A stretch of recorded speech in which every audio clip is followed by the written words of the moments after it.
and I'm playing with a friend from online. He wins and he sees. I get 17th. I'm like, am I really like 17th quality? We were going even and he won. I'm gonna grind this game super hard all year. The only results I will allow are first or second. That's it. I didn't waste a year. I did not waste a year. Lord Knight qualifies on loser's side of top 8. He's dead. Lord Knight takes it out of nowhere. Lord Knight is going to be your first attack Guilty Gear Strive champion. The fighting game genius, Lord Knight. Today on Trash Talk, we have Arc System Works game legend Lord Knight joining the convo. My man, it's been a long time coming. You know, you've been doing me a lot of favors here, so I appreciate you taking some more time to hop on the podcast because, you know, we've been a little bit too, I don't know, Capcom centric these days. I wanted to have some time to sit down with a legend of the anime scene and one who's gone way back in the day. I was doing a little bit of digging to see some of the origins and still competing at a super high level today. So first off, LK, how you doing, man? I'm chilling. Thank you for having me on. Interesting that you're like, we've been having too much Capcom when you're a Street Fighter channel. I don't think that's a problem, but it's cool. I'm looking forward to chatting a little bit. Your content brand here. See, I'm trying to branch out a little bit. I like with the Trash Talk project, my goal is, you know, to kind of capture that intersection between all the different sub FGC communities and get a little bit of the history preserved. And I think that's where you have a really interesting role because talking about like longevity of a competitive career, you're one of the first people that come to my mind when thinking about that. And in Street Fighter, we have, you know, legends and especially the Japanese FGC still competing at the highest level today because of the infrastructure that's developed, especially with things like initiatives like Street Fighter League in Japan and a lot of investment going into that to provide stable salaries and income and like an actual career path. I feel like on the anime side, it's not that common to see someone who's been competing for, I don't know, it's been 2 decades almost, right? It's getting close to 2 decades based on some stats I pulled up. Oh, wow. And still competing professionally. Like that's the job. It doesn't really exist. Like, do you feel like you're a little bit of an outlier in that sense in the more anime focused fighting game scene? That's a good first question. Basically, yes. Because when you think about it, a lot of like the let's say the anime equivalent peers of like people like Daigo and Takedo, they all go industry, right? Like Woshige, for example, like he's industry. Or there's a player named Yume. If you're an anime player, you know exactly what I'm gonna say about this dude. One, I think he's an actual genius. Like it's one of the only times I played somebody where I'm like, dude, what do you do? Like, what do you do? If I'm saying this right, he was the battle planner for Dragon Ball Fighters, actually. So he doesn't compete. Okay. So he became the battle planner for Persona 4 Arena, Ultimax, like the version they play now. He balanced it. And then he did Dragon Ball. And for my Dragon Ball people, the first year of Dragon Ball, I went to the Japan major, and he was there, and he was like, I don't get why people don't anti-air the Super Dash. And I'm like, dude, how do you do it? He's like, dude, you just do it. Well, I don't get it. I don't get why everyone's complaining. I'm like, oh my god, bro. Right? So he's just another like super amazing player. The only footage you'll be able to find of him is him at Evo 2013. But he's another like super amazing competitor who's like, he's industry now, basically. Right. I feel like that's usually, or Fatal Fury is another example. There's like a Guilty Gear legend. His name's Koichi. He plays Ino. He works on that game. There's a couple of others, I think, GG players that all work on Fatal Fury also. The current one, City of the Wolves. Right. So a lot of them just go industry, basically. Yeah, I mean, that seems to be the common path for a lot of people to stay in the scene X number of years. But you're still competing, man. You just got back from Brazil at the time of this recording, Battle Coliseum, trying to get those Arc World Tour points. Yeah. Is it the end of the season? Catch me up what's going on. I'm looking at the leaderboards. Lord Knight currently ranked 20th, like unfortunately. Ooh, oh, yeah, 13? There's been another tournament. Yeah. No, there's been another tournament. Yeah, what's going on with the season? So, is there any juice left in the tank? What's left? I'm trying to make up my mind what to do. So basically, there's Frosty. Frosty's the end of the tour every year. That's like the last chance to get points besides LCQ. LCQ's in Korea, so I'm like... actually, I should say it like this. I'm the type of person where if I don't qualify, I'm not going to LCQ. I'm like, you got it, man. I'm gonna stream. That's why I like to go streamer mode. You know, it's like, Okay. I'm gonna just stream it. I'm gonna stream it. I'm gonna be the Cash I'm in, gonna man. be like the what I forget the name of the person. I'm like the pro watching the finals and like giving you the real what's going on. Like I'm gonna be that guy instead. I'm cool with that. So Frosty is the last like big points that are available. Technically, based off a tournament this weekend, I could make up my mind to try to travel one more time to try to get points, because they have a system where basically there's 3 tiers of tournaments, and there's one, the top tier of tournaments is like your Frosty Evo. You get points from 2 of those only. So if you go to 3, they take your best 2, right? So Right. there's a tier, the second tier of tournament. I can technically do a lot better because I have a win, I have a third, and I have a fourth. So if I go somewhere and win, then I can like overwrite the fourth and then like get a big jump in points. But I'm trying to think of like, should I actually do it or not? Is basically where we're at, because Yes, there's not a lot of strategizing. tournaments left. Yeah, that's how the Capcom Pro Tour used to be as well back in 2017. I mean, they didn't have the tier system really, but I remember in the pre-COVID 2016, 2019 era, there's so many events happening all over the world. A big part of that was budgeting and strategy. Like, how much physically can I take from traveling? Where can I afford to travel? Who's going to what tournament if I'm trying to like dodge certain players to help ensure I have certain points? Like, Tokido is going to somewhere in Latin America. Let me go over here instead to the West Coast or whatever. Like, there was a lot of trying to divvy up the points and get all over the place. So it's interesting that Arc World Tour still has that element, because it's been in the Street Fighter sense, it's so streamlined now, and so few regional events are included in the tour. It's only like the big premieres. There's only 8 tournaments basically the whole season, right? So it's much different than how like Tekken World Tour is operating still, and Arc World Tour with the tapping into all these different regional events.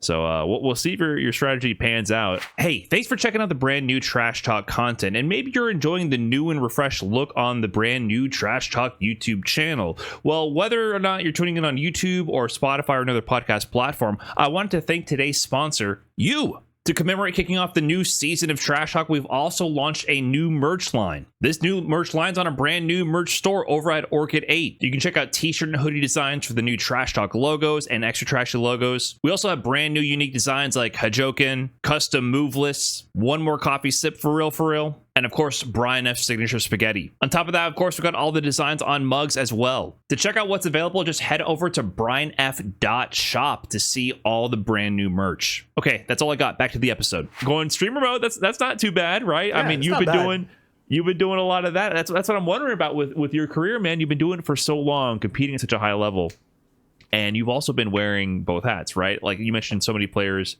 eventually go industry. But you're doing the hybrid thing, which is what kind of came out of like the 2020 era. You know, I was doing that for a while, right? It's like try to be both the pro player and the content creator. And you've been really embracing that and keeping that up more than most people still. Like that does not exist that much. I mean, I could look at maybe like Diaphone, right? Like Punk doesn't produce as much content as he used to. He streams, but like you're doing like content creation still. Like, when did that become part of like what got into the fold for you as a career? DBFZ season 2. That's when I feel like everyone who competes has like an inflection point of like, all right, like what do I do? You know, especially if you like are like doing kind of really well, like you're like top 8ing majors or like super majors or getting close to top 8ing super majors. After a while, you're like, all right, so like, what's up? What do I do? So I remember in Exert days, you remember like Echo Fox, for example, right? Like there was a couple of Exert players, not just me. There was like a handful, like 4 or 5 people who were like, we should try to be esports too, like the other games. But like there wasn't really a way. And there was actually an Exert tour in 2017. I forget who did it. It was someone who was reputable at the time who's not around anymore. I want to lazily say it might have been Panda who did a Guilty Gear Exert tour. Maybe. I don't remember it properly. But I think it's still on my Smash GG that it has like the league, like the Exert League or something. Or it might have been community run. I don't know. But there was like a league for that in the last year. and before Dragon Ball came out. And I remember at the beginning of the year, before they announced Dragon Ball, I was like, man, Exert looks better than every game. You know, I'm like being highbrows anime. I'm like, oh, SF5 so ugly, Injustice so jank looking. I can't even spell Tekken. I don't even know people are playing Tekken. I feel like forgot Tekken exists. I'm like, this is the best looking game, and it has like great music, and it's great, and it's growing. Like Guilty Gear was growing. Like it was a huge step above BlazBlue, like the last version of BlazBlue that came out. And I was like, but it's like no one cares. Like, why don't they just take this engine and do what they did for Persona and make a game that people care about? And then they announced Dragon Ball, and I was like, oh, Dragon Ball. And then when Dragon Ball came out, I was like, oh, because during the beta, I was like, I kind of got to play this game. I kind of have to if I'm serious about being a professional player, because there's not even like a path. Like, how do you become a true pro player, like a professional player, not like pro, like, oh, you're good, like professional, like as your occupation. Like, how do you do it?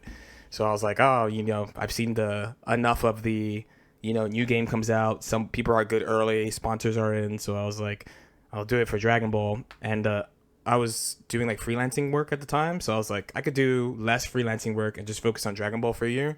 And if I don't get anything, then like, I don't get anything. I'll just play fighting games slightly less and not travel as much as I used to. And I got into the Summit of Power for Dragon Ball. And after that, I got contacted by the owner of Beast Coast to play for Beast Coast. And I was like, cool. I was like, all right, don't have to do this.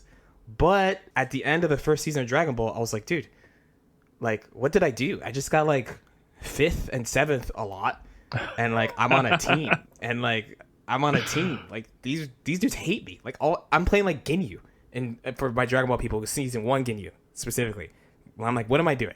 So after a couple of months in season 2 and a bad tournament result at Calmbreaker, I was just dooming. I was like, oh my god, they're gonna fire me, and then what? And a friend of mine was like, hop on Discord, and he basically gave me a 5-hour lecture about YouTube and linked me like 4 different videos of different creators being like, this is how you start YouTube. This is and he's like, you have to do it. And if you don't upload 8 videos in the next 2 weeks, you're a bitch. I'm just gonna call you a bitch nonstop. And I was like, I'm not a bitch. that's how it started. It's like no editing, just like dumb thumbnails. Just like, just a screenshot from Google search thumbnails. And I was like, all right, 8 videos, 2 weeks, boom. Yeah, just boom. start. And that's kind of how it started. Yeah, just Dude, start. So many people need a friend like your homie right there who was gonna threaten you with calling you a bitch for being a bitch about not putting the work. Oh my god, that's why I'm here.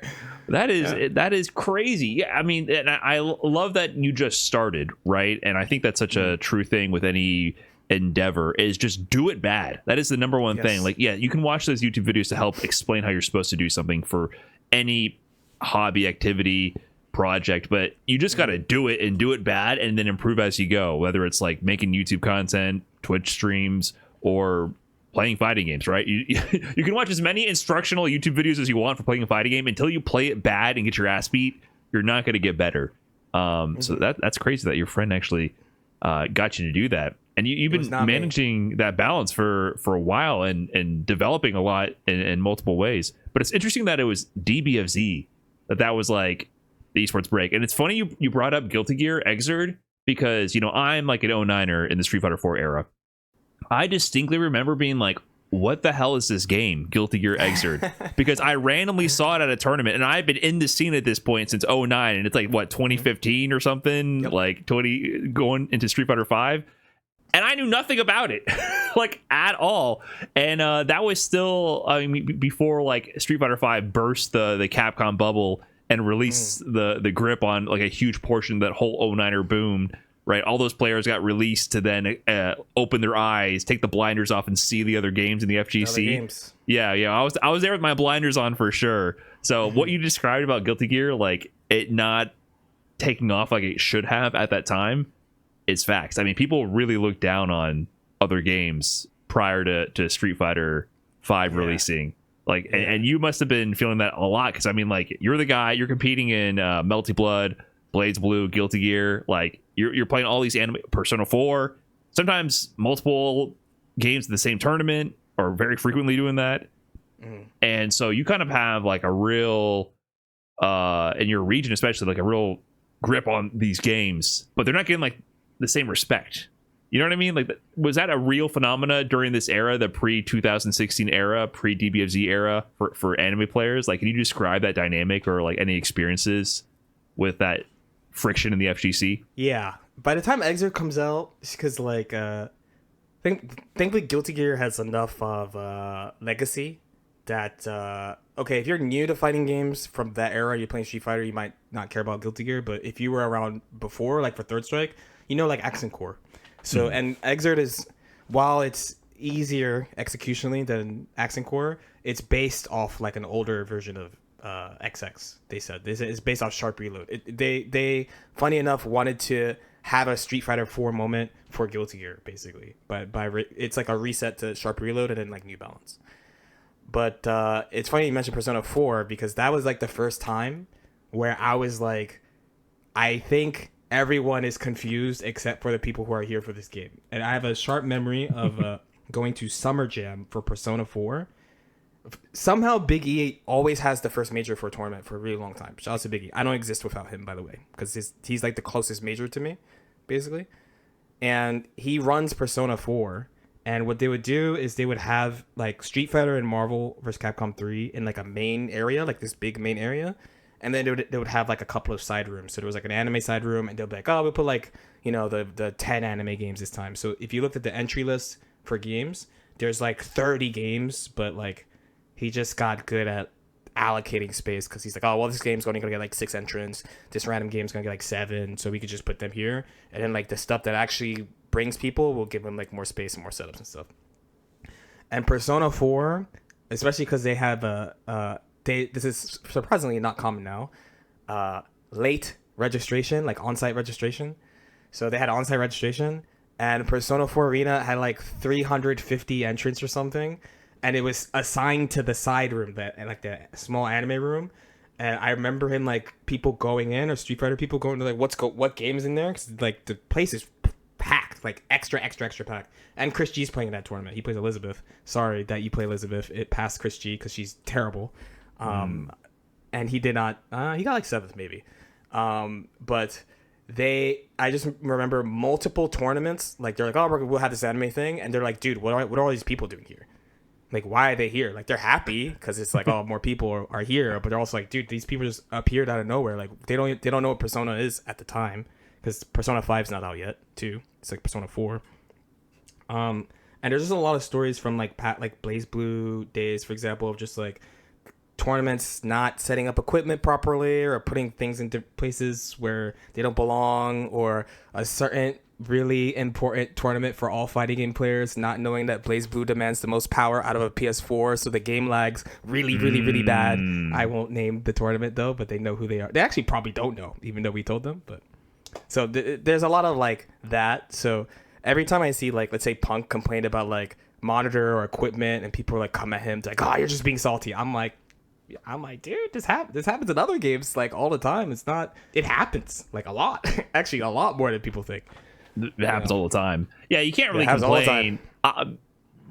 Managing optics as a competitive player is always like impossible. Like, you can't be in the tournament and voice concerns. It just, people who don't have boots on the ground are like not gonna relate or care, or like the more I've gotten into the competitive scene, I've realized that people in the stands treat this shit like you're in the Coliseum and the gladiators should be fighting to the death and like, you know, gouging each other's eyes out, and like should be dehydrated. You know, you should be suffering as much as possible for our entertainment, because it makes the end product better. Like, people love a story where someone's a professional player and is like on the verge of living on the streets and can't support themselves, and then they against all odds win. Like, that's kind of, they want you to suffer a little bit. So when you say, hey, the monitor's a little lagging and it's harming the competitive integrity of the results of this tournament, you know, it doesn't speak to the spirit of what the audience wants to hear. But that shit's real. Like, tournaments, offline tournaments, you are going through a lot of shitty conditions sometimes to see what happens, and it definitely impacts tournament results. Like, it shakes things up. But I don't know. I mean, it's kind of part of the deal. I mean, you've been through it for forever. Like, I'm sure that you've dealt with horrible tournaments where you've won and horrible tournaments where you got bodied because of it. Yep. No, there's actually a classic BB one. This tournament's not around anymore. So I'll spare their name, but it was, let's say, a very mandatory attendance in the past to go to this tournament. That's all I'll say. And they actually gave anime a lot of space. They gave us a big room, our own room, with like, I think it was split with like MK, just 2 games instead of like the 30 games in here, just go in here. And someone flew from the UK to play, right? Like the top UK BB player flew over, and we were like, it's like international, like it's hype, let's go. And this is a period where I actually switched my main in BlazBlue. And the night before the top 8, I'm playing everybody. I'm destroying I'm like, oh my god. Not only am I right that this character, this Werewolf Butler is anime shit, by the way. Werewolf Butler is broken as fuck, which is what's true. But I'm cooking everybody. I'm beating the British player, and the British player plays the same character. He played him for a long time. I played this character for like 4 months. I'm like, oh my god, he's so broken. I'm popping off. Wake up next day. Whoever set up the sound system did it wrong, and there's no headsets, so the audio for the game is delayed by like a second and a half, and the character takes execution. So everyone is dropping shit, but the UK player listens to music while he plays, so he can't hear shit. So he's just playing normally, cooks everybody, and I'm like, I was super mad, and I was like, you know what, man? Like, in the end, we all had the same weakness, and he had a solution no one else did. So it's like, can I really be mad? You know, like maybe a little. Am I mad? Yeah, I'm definitely mad, but also it's like, you know, like we all had the same weakness in the end. Yeah, audio, I think, you know, we react as humans to audio faster than visual stimuli. So like timing, especially in games that require that, which is less and less as time goes on. If you base your link timing, execution timing based on audio cues, that's going to ruin you. And it's always a funny comment I see. Like, people are like, oh, why does so-and-so play without headphones or whatever? And, you know, I think objectively, if the environment was always controlled and stabilized and every tournament was the same audio setup, then yeah, play with headphones is always better to use the in-game cues to react. But I agree. Reality is you're playing in so many tournaments without headphones, with bad audio, delays like you had, or people just talking over the audio, you know, whatever it may be. It's probably better to just not rely on it at all, ever. If only there weren't people doing stuff off screen. If only there weren't robots that are walking behind you off the screen where you can't see, and they're doing a fireball behind you. Right. If only characters couldn't fly and do like Naruto jutsu signs on top of the screen and rain down. I would agree with you. I would agree with you. For me, audio is like critical. Yeah, I think game mechanic wise, we should use audio. I'm just saying the reality is, I don't know. FGC games, you never get a good environment to compete in. That's been standard for forever, it never ends. Like the console versus PC debate, like it will never end. So yeah, you're not wrong. With anime games, there's a lot more shit flying around the screen and off screen that you're going to need audio to know what's going on. But yeah, it never gets better. But, you know, you have been dealing with this for a long time, because I actually, you know, I went back to the YouTube channel. You know, I like to dig around a little, see what's going on. Your first video on your YouTube channel, published on March 27th, 2006, 19 years ago, is LK Ice Climbers versus Inui Marth, Super Smash Brothers. The forbidden one, Inui. Any Melee people who are going to watch this, that dude's a legend, actually. And maybe not the good way, but... Whoops. Yeah. It's fine. No, it's fine. It's fine. That's from it's from Melee days. And I asked my parents for a DVR, I'm gonna say sorry, DVD-R recording setup, basically, so that we could record matches, because it was very difficult to actually record matches in the past compared to like now. Yeah. So what did that record to? Like, you were recording to like a local DVD? Okay. Okay, and you were ripping the DVD to then upload to YouTube like that? Were these archive matches, or was that kind of like an ongoing process you started? Like, you finally get this capture card device, recording to DVDs, rip them for YouTube. And where were you actually playing? Like, what was going on here? Like, you found like a local, like this, you're playing Melee in 2006? I mean, that's like, even for Melee, that's ancient for Melee. Yeah, that's when it's starting to look kind of like modern Melee, is like that time. That's when the game starts to get really fast. The region where I play, I shouldn't say there's no fighting game players, because that's a lie, but there's no like anime players. There's very few anime players where I play, like extremely few. And coincidentally, for some reason in my immediate area, the only people who play anime are all like giga top players. Like a super sweaty Melty Blood player lives near me. A super sweaty Under Night player lives near me. But they don't have anyone else to play for each individual game, right? But for Smash, there's always been a ton of people who play in my region. So when I started getting interested in video game tournaments, because I needed a competitive outlet because I quit TCG. I played Yu-Gi-Oh! And the game is trash. So I quit Yu-Gi-Oh! Politely, the game is trash. Even though I like Yu-Gi-Oh! It's trash. It's trash. Affectionately so I quit trash. Yu-Gi-Oh! It's trash. It really is bad. It's bad. I hate how much I have to say it's bad, but it's bad. And I was like, I'm never playing TCG again. And funny enough, because you brought this to my mind, I have stuck with that. I have not played a TCG since I started SSBM like 19 years ago or whatever. Damn, you got burned that bad by Yu-Gi-Oh? Yes. I walked out of like a state tournament, basically. I was so mad at this. So I needed an outlet. And I searched a video game tournament on Google, and I found one in Philadelphia. And I went for Halo. There's Halo 2 at that time. Oh shit, Halo? Let's go. Yes. That's how I got started, man.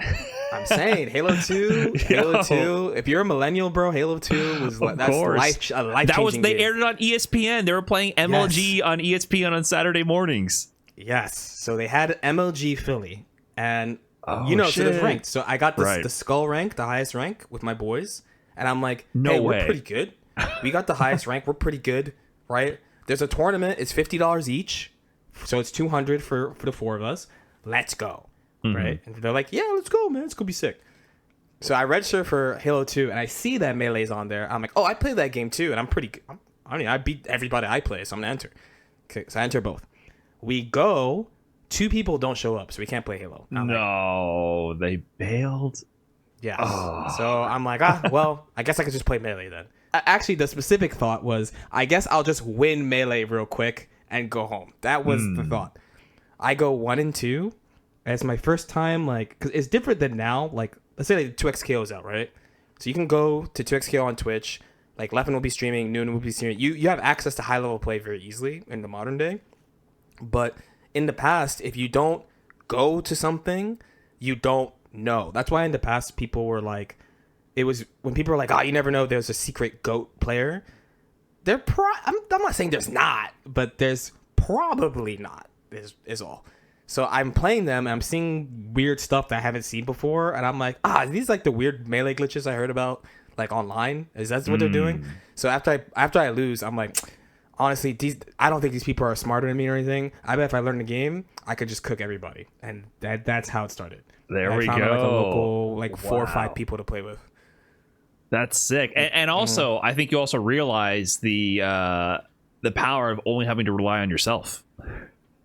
Right? You got I didn't realize scorned. that. You got scorned by your teammates. Like, you wanted to be competitive in this, but I think the big that was a draw for me as well. Like, I was very into Halo 2 back in the day.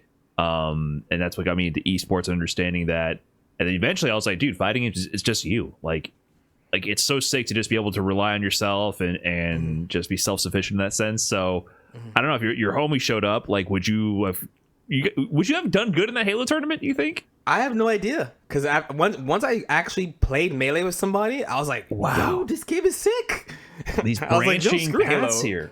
Who knows, man? You could be. Yeah, who knows? I was going to say I could you be could flossing at the Times Square. Yeah, I was going to say, what would another your path timeline? be? Being a Halo player, you have to go Halo to COD to I don't even know what. CS is the only one doing good right now. I was going to say you could have been in FaZe Clan, but they don't even play Call of Duty anymore. Yeah, I have no idea.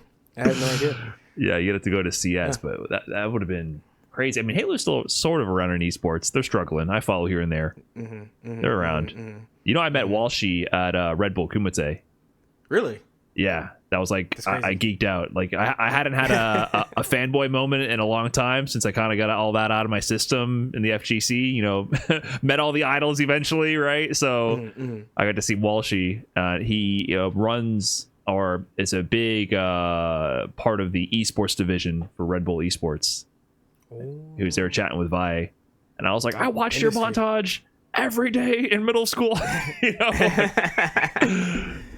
That's industry. crazy. I'm saying that's the path for most people. Exactly, industry. But you picked up a GameCube controller and you started playing Ice Climbers and Roy. Your other videos Yes. had Roy. Was Roy not considered terrible back then?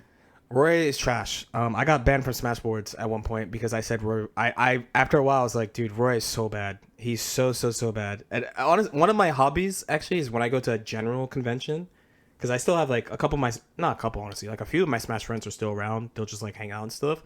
And they're like, you should talk to some of the current players about like characters. And I'm like, dude, Roy's bottom 5. They just are. They will not hear it. And their reasons are always like, oh well, Zayn is doing. I'm like, dude, it's because he's better, not. Roy's really Wait, to bad. this day, people who know who Zayn is still think Roy is not bottom 5. Terrible.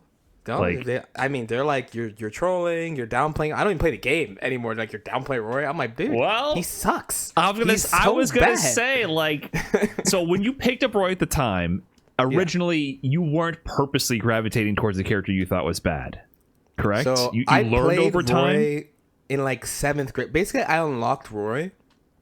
I am the meme. He has to fire. That's why I played him.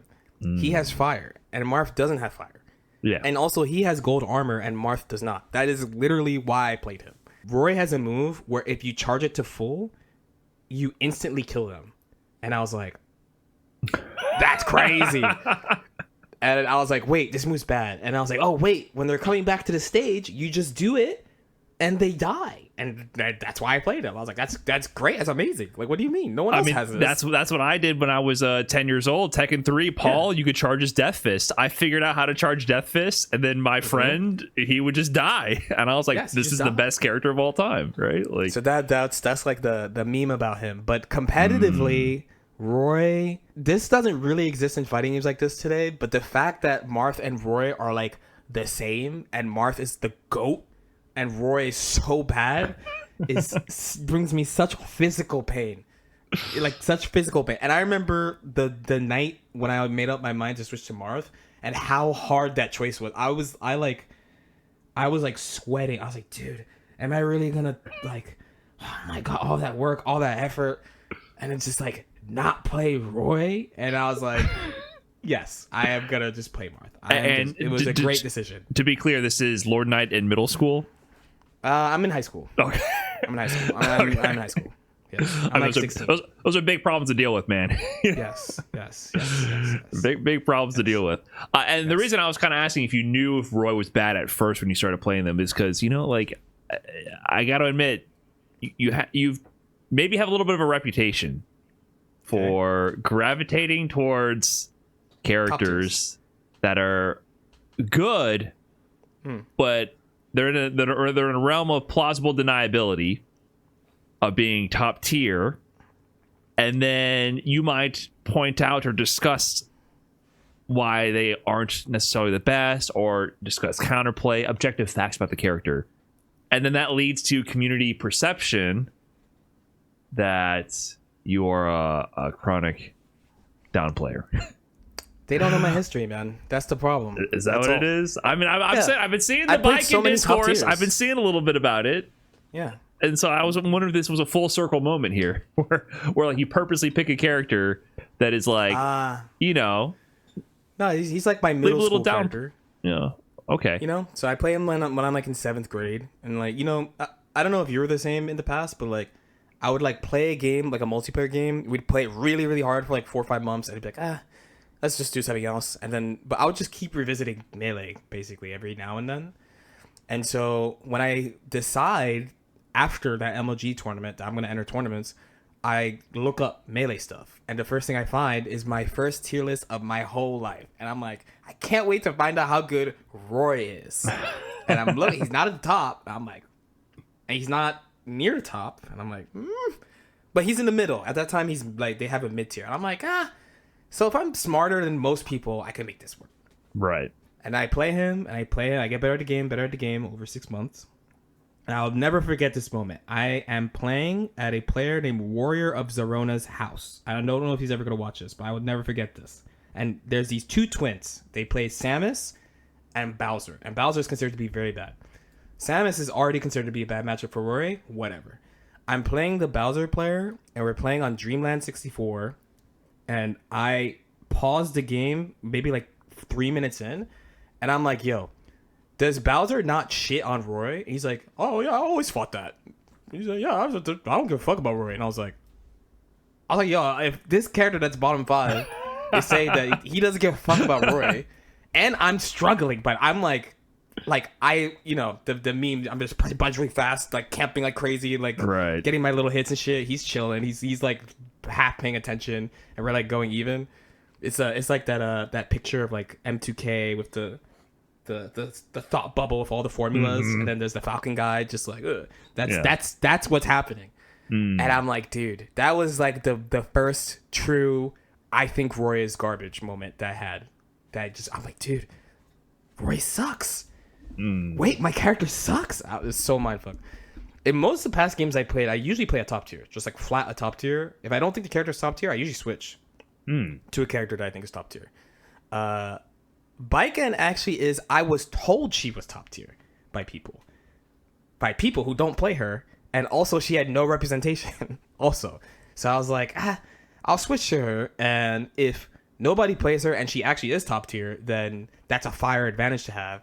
And if she's not top tier, then okay, we just know where she is in the game. And then also every patch they give her like really weird. They don't do like they don't balance her in a way where it's kind of obvious is the character better or not. So like for example, there's like I remember you played Strive at the beginning. There's like Nagoro Yuki, right?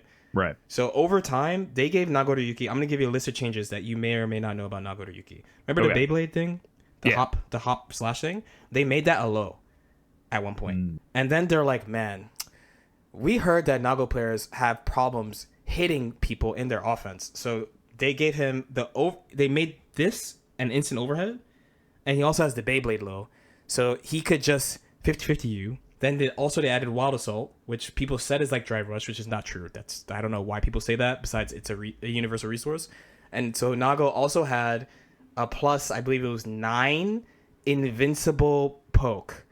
And it's plus also. And it has no throw protection. And he has a good ass command grab too. So he can instantly fly at you. He can also just be invincible and plus if he feels like it. And he has high-low also. And he has a good command grab. And he's with the command grab, he's gonna do like 5 or 6 high-lows. Like nonstop. Okay? I would say that changes like that, you're like, damn, they made Nago a lot better. Right? But Baiken changes are like the big major change from last year is they let her do her parry from block stun, and that's all they said.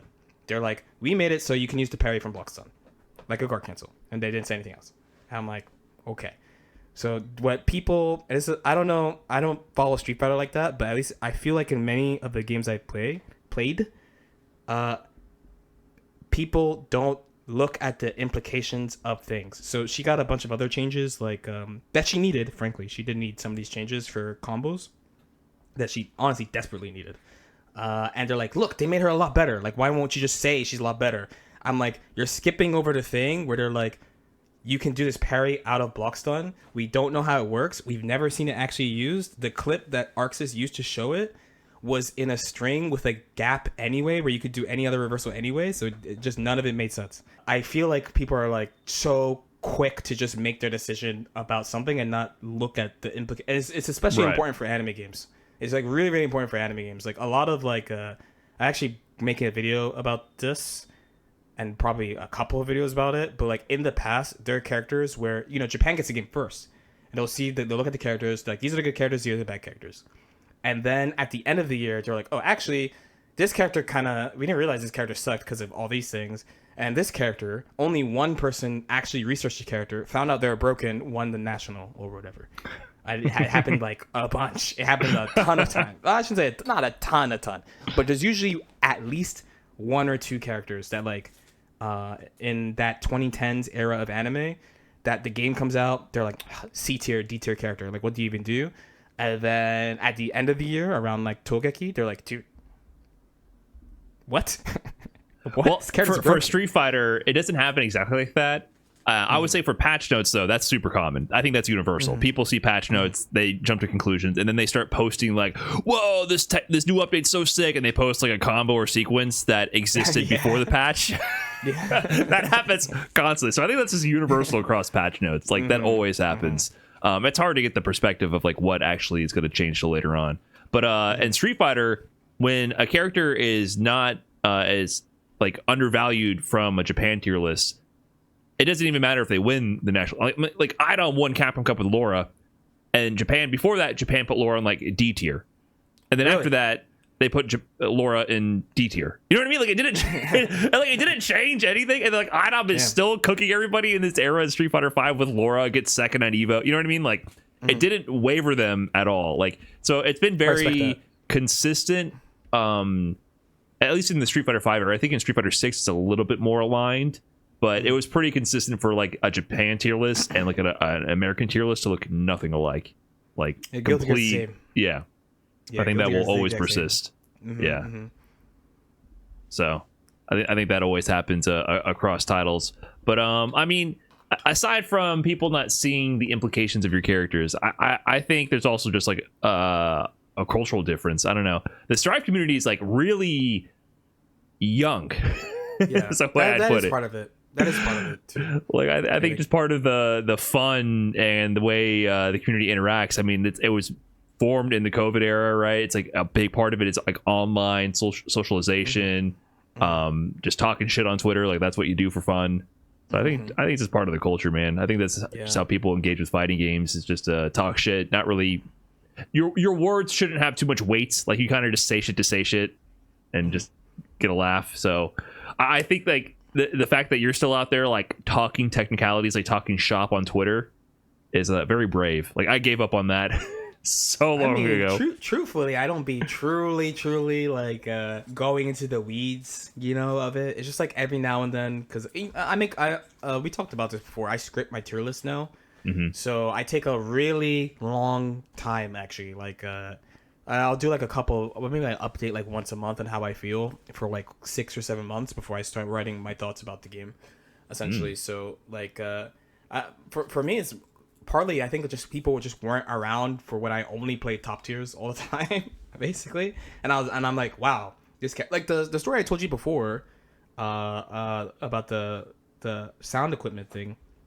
I actually got really mean by the BB community at the time because I switched from one top tier to another top tier. But I was so depressed. I mean, I was generally depressed at the time about fighting games in general. I was just very confused and lost. But also, we started having this discussion about the difference between the arcade version and the console version really seriously in this time. And I was like, dude, low key, my character sucks on console, bro. Like, all this stuff, like, you'd watch top Japanese players and then you would try some of the stuff that they do, and it just does not work on console because the console version is faster. It has less delay. Okay. And since this was after my Yume loss, I was like, dude, what if I switch to Valkenhayn? Like, all the things where I'm like, what do you do to beat... Here, I'll pose a question. This is the question I asked myself that I got super depressed about for like a year and a half. What do you do if you, Brian, you go up against somebody who has better footsies than you, but also, every time they make you block, you have to block a 50-50. And the 50-50 is safe. Okay. And you are playing a very good character. You might be technically playing the best character. Your character is better than them, but not by that much, right? However, you have to hit them, right? So you don't... Well, I define that differently. So it's like, instead of like, oh, you have like a can 50-50 that you could just do, you have to like... get them to whiff a throw. You have to get them to crouch tech. You have to get them to backdash or something. You have to do that to hit them. How do you beat that person? Go random?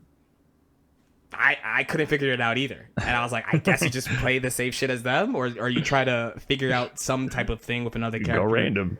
That's it. Like, if they got better footsies than you... I think that's a pretty common Street Fighter answer is if someone has better footsies than you go random. Look, it's a much more linear flowchart in thinking. True. So I was like, well, there's this character, my favorite werewolf butler, Valkenhayn R. Helsing, who is all that. He has the god footsies. He has the best anti-air in the game. Every button is a 50-50. He 50-50s you from neutral. He has great combos, always puts you in the corner. And I don't know if you have this in Street Fighter, but there's always anime players who are like, I can react to that. It's not that That good. is one of the most uttered phrases I hear in the anime community that just does not get brought up in that same way or with that same cadence in the Street Fighter community. Reactable. Like, and debating about what... the Tekken community does it as well. Like, I see that in Tekken and in anime, talking about reactable. And I feel like there's so much noise in that discussion because there's so much nuance to what reactable means that it's almost meaningless. Like, when I see people discuss, I'm like, this is such a meaningless thing to say unless you define what you mean by reactable in a vacuum. With an increased mental stack, like with any kind of like movement option behind it, like are they whiffing other similar moves at the same time? Like what do you mean by reactable? Like if you go into no stimuli to movement and then try to react to that, yeah, sure, the move is reactable, but that's not how fighting games operate. Like the whole point is that you don't know what move is coming next. And an anime, they seem to be arguing about that nonstop. Yes, it's important to the games, you know, and like that thing. I think now the big discussion is about like console versus PC, and I have a kind of a take that people don't like about console versus PC, but now kind of they're getting better about making everything the same delay, right? But at that time it was like arcade versus console, and a couple of us were like, dude, like some characters are just worse on consoles. Like you just like. In BlazBlue, a lot of characters have like you might remember that in that Bang clip, he uses the overhead 5C. This thing, Bang goes like this. I want to say it's like 25 frames, maybe. So on console, I'll pretend it's 25. I'm probably wrong. On console, you're just blocking that. That's a light block. In Japanese arcades, where the delay is 5, 6, this was also what's funny about Street Fighter 5 when I started to be nicer to Street Fighter 5 after like a few months. Because I was like, we're talking all this shit about Street Fighter 5, but like arcade BB is like 5 frame delay, 6 frame delay. Arcade Exerd is like 5, 6 frame delay sometimes. So like, you know, it's not just SF that has this terrible delay. And just to be clear, you know, for the Street Fighter audience, I might be a little bit confused here. You're saying that you know the consoles are always faster for anime games. In terms of the input delay, less input delay on console than the arcade release, which is pretty universal. I think even with the Street Fighter arcade release, even for like Street Fighter 4, for example, I think the 360 had less input delay, which is the opposite conversation that happens now with console versus PC, right? Yes. So like, and especially in the 2012 to 2015 era, like consoles were so like the 360 era was amazing for fighting games. Like that the 360 console was the goated fighting game console. Yes. That was the golden standard. So I just want to like clarify that, because I'm sure like some Street Fighter 6 players might be listening like, what is he talking about, man? Console bad, you know, PC good, console bad. That's the default. This is before refresh rates were even like a thing. Yes. It was like console versus arcade. But yeah, you're saying like the meta is actually changed because on console the mix-ups that rely on the opponent not reacting are less effective. Exactly. Yeah. So there's like different types of mix-ups. I have a PowerPoint presentation on mix-ups if someone wants to watch it, by the way.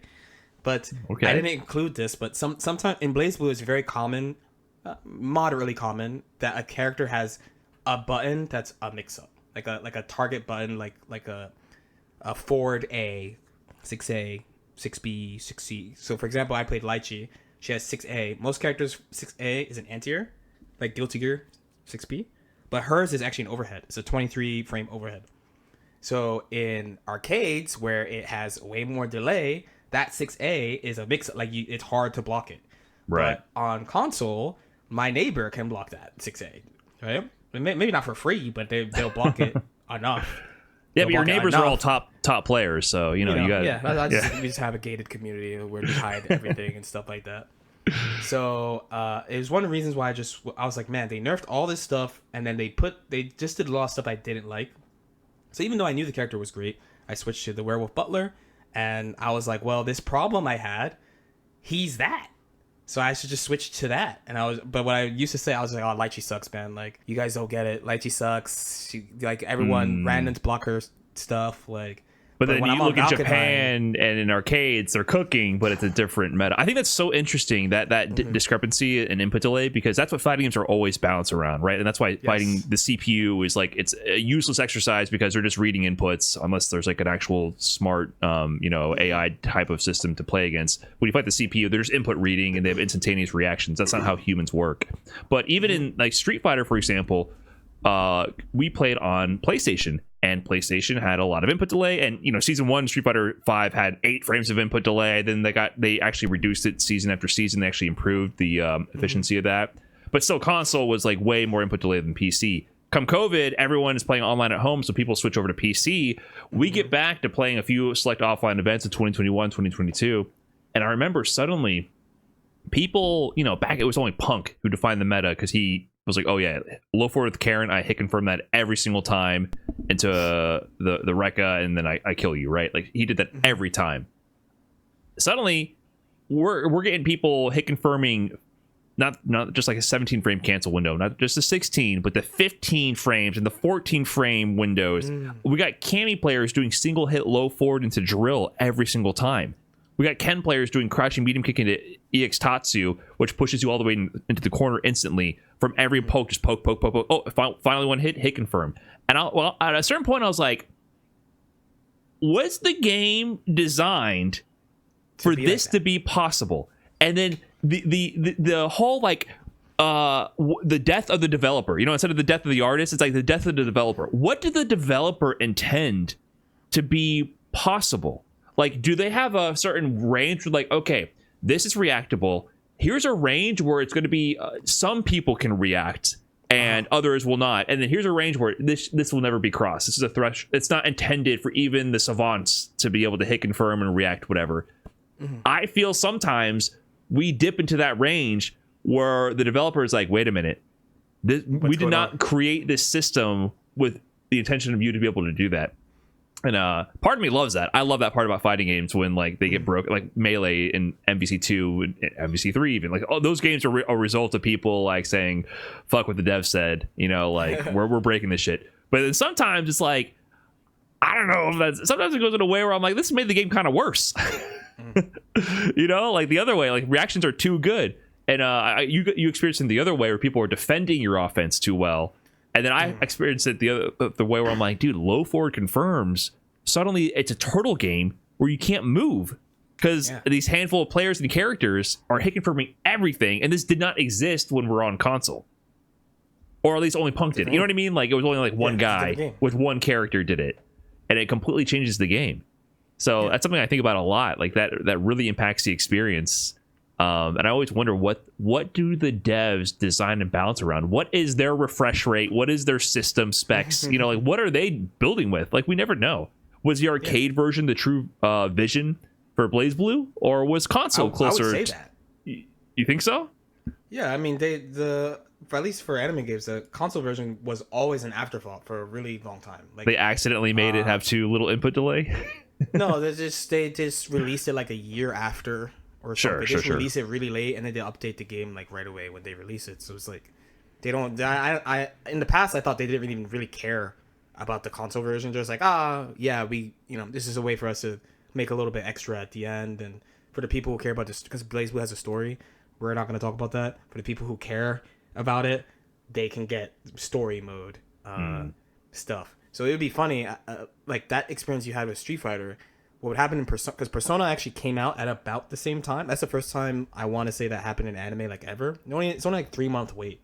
Normally it's like a year wait or like more for the anime game. So Japan would watch us like late. Before they came for the first time, they would watch our tournaments and they're like, dude, this is going to sound funny to a fighting game boomer. They'd be like, American players' defense is so good. Like they block this like 100% of the time. Like what are they doing? Like how did they do it? Or like I remember I went over there like after a month of Persona to like practice Persona and compete in the Melty tournament. And I was talking to them about like strategy stuff, and they're like, yeah, one of the worst parts about playing Chie is dealing with her overhead, because she has like the fastest universal overhead. And I was like, you just block it, no? Like it's not fast. And they're like, what? When you block it, like you can't block that. I'm like sending them clips from tournaments. I'm like, block it. They're like, how? And that's like the first little drop. And I was like, what are they talking about? Right. But, as about a year or so later, we started being like, oh, dude, Japanese arcades are laggy. Was original thought, and then I started being like, wait, I said they're laggy, but the game always comes out there first. So aren't they making the game for that? And that's why they're not thinking like, oh, we're just not gonna give this character a mix up for fun, like we're gonna give this character this trash reactable move for fun. They're like, oh, in an arcade, because of the equipment that's available, they we'll make it this speed so you can't react to it or it's hard to react to, not realizing that when they port it X amount of time later, the person at home is just like, oh, right. what is this? This sucks. Like, what, right. If the console has 2 less frames of input delay or 3 less frames, and the startup should have 3 less frames of startup to compensate for the lack of lag, to keep the same balance in mind, right? So yeah, drive a lot. Yeah, I think fighting games really, really struggle with that because there's no like true platform, especially in these days. I definitely see your perspective back in that era for anime games that arcade was the audience and the consoles were an afterthought. That's definitely not the case anymore, right? Like starting with like Guilty Gear Strive, like it's more about the international release. The home version is the main version. Yeah, but then once again, now it's PC versus console versus each platform. Are you playing on your PC, your PS5, your Switch 2? Like what are you playing on these days? Right, yeah. So it's always going to be a forever debate. We'll see if that ever gets settled. But I did want to actually take it back a little bit, back into. We got super technical. we got technical with it, but I want to get a little bit more of your history because I got some questions here, man. So you're playing some Melee. Yes. Eventually, my understanding is Melty Blood catches your eye. Yeah. That's fine. And then come a few years later, you're in Evo Grand Finals 2010. Yeah. What happened between this Roy player playing Melee, recording onto DVDs, to suddenly being at an Evo, and I think this is a main stage Evo. It is, yeah. Grand Finals. Dude, I did not know that. I found that out, doing a little prep work for this. That's a good story too. What's up with that? What's up? Yeah, tell me, how did that happen? That journey to that Grand Finals. Okay. So basically, MLG's happening. I'm playing Marth, and I had a friend from high school, because I'm in high school, and he has a bunch of fighting games on his like honor student tablet. He's like Third Strike. He has Guilty Gear, XX, Sharp Reload. He has Melty Blood, React, and a couple of others. And he actually likes Melty Blood. He's like, dude, check out this game. And I'm like, oh, dude, what is this shit, bro? What the fuck? Like, boot up Guilty Gear. So we play Guilty Gear. He's like, you don't get it. So he actually, I don't know why, I don't know how he found this. I don't know why he had it. But I go over to his house one day, and he's like, yo, check this out. He pops in a Togeki DVD for Melty Blood for 2006 Togeki Finals. And I'm like, dude, because the production is out of control. Like, arena, they have the arcade cabinets in a boxing ring. There's commentary. I never heard commentary before. So there's commentary on the game. The one guy, he plays Scion, and he's like walking down the carpet. He's like, I'm about to win this shit for free, man. I'm amazing. I don't even know his later I'll learn about this guy's lore. He's actually a Guilty Gear player. He has a funny name. Look it up if you like it. We watched the DVD. I'm just like this the whole time. I'm like, dude, we have to play Melty Blood. This game is so cool. This game is so ridiculous. And out of those players, there's one player. Unfortunately, he gets second. It's a very dramatic finals too. The guy like barely loses. Is this guy Satoken, who plays Akiha Vermilion. So I'm like, I'm gonna play Akiha Vermilion like this guy. And I'm like, wait. I did switch from Roy to Marth, so we do need to make sure that she doesn't suck. And she's like 5th best in that game. So I was like, that's good. That's fine. I played the game for 2 weeks, and as usual, I search Melty Blood tournament instead of video game tournament. I search Melty Blood tournament, and I find one. It's NEC, and it's in 2 weeks. So I'm like, okay, I'll train up with the boys for 2 weeks, go to NEC, win this shit for free, right? Clearly didn't learn anything. My first match is Spooky. That's my first tournament match in fighting games. Is Spooky. He fucking cooks me, like bad. Like he does like 80% one to Akiha Vermilion is like lowest life.